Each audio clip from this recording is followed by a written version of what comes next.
सचिन सूर्यवंशी आणि भक्ती सूर्यवंशी या दोघांचा विवाह होऊन फक्त 6 महिने झाले होते.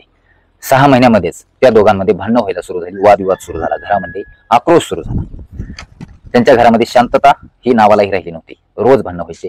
सचिन सूर्यवंशी हा भक्ती सूर्यवंशी म्हणजे त्याच्या पत्नीवर वारंवार संशय घ्यायचा की तुझं काहीतरी अफेअर सुरू आहे. तिचा अफेअर होताच, परंतु सचिनला खात्री नव्हती, त्याच्या हातात पुरावा नव्हता आणि भक्ती म्हणायची तू माझ्यावर संशय घेतोय, म्हणून हा भांडण व्हायचं. रोजच त्यांच्या घरामध्ये वादविवाद व्हायचा. 6 महिन्यामध्येच त्यांच्या लग्नाला, त्यांच्या नात्याला कोणती सीमा राहिली नाही, टोकाला भूमिका गेली. परंतु वारंवार हे घेतलेले आरोप आणि संशय यामुळे भक्ती सूर्यवंशीचा दिमाग सरकला आणि तिने तिच्यापेक्षा 9 वर्षांनी लहान असणारा तिचा प्रियकर अविनाश सूर्यवंशी सोबत एक कट रचला. कारण या दोघांचं प्रेम प्रकरण लग्नाच्या अगोदरपासून होतं, परंतु लग्न झाल्यानंतर देखील तिने अविनाशला सोडलं नव्हतं आणि हेच सचिनला खटकत होतं आणि त्याच्यावरून घरामध्ये भांडणं होत होतं.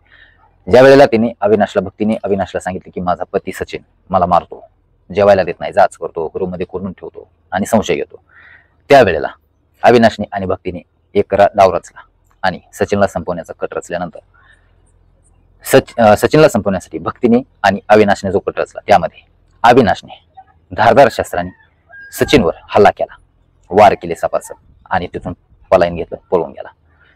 सचिनला नंतर हॉस्पिटलमध्ये दाखल करण्यात आलं. म्हाडा कॉलनी, लातूर जिल्ह्यातील म्हाडा कॉलनीमध्ये ही घडलेली धक्कादायक घटना, विवेकानंद चौक पोलीस स्टेशनच्या हद्दीमधील ही भयानक घटना. अविनाश हा शिक्षण घेत होता, परंतु ही घटना घडल्यानंतर, वळण दिल्यानंतर गुन्हा करून तो पोटामध्ये मला त्रास होते म्हणून तिथून पळ काढला आणि गावाकडे येऊन राहू लागला.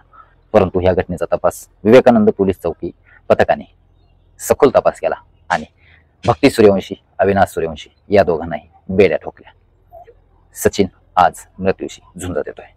ही धक्कादायक घटना समोर आली लातूर जिल्ह्यातून आणि संपूर्ण लातूर जिल्हा आज हळहळ व्यक्त करतोय.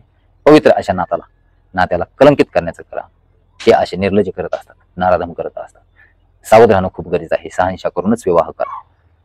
घाईने, तातडीने, गडबडीने जर विचार न करता, सखोल चौकशी न करता जर तुम्ही आयुष्याचे निर्णय घेतले तर नक्कीच ही वेळ आपल्यावर येऊ शकते. सावध राहा, सुरक्षित राहा. मी मनोहर, MMG मराठी न्यूज चॅनलला सबस्क्राईब करा, बेल आयकॉन घंटीला प्रेस करा, ऑन करा. भेटूया पुढील अशाच एका नवीन व्हिडिओ सोबत, स्टोरी सोबत. धन्यवाद. आपली प्रतिक्रिया कमेंटमध्ये कळवा.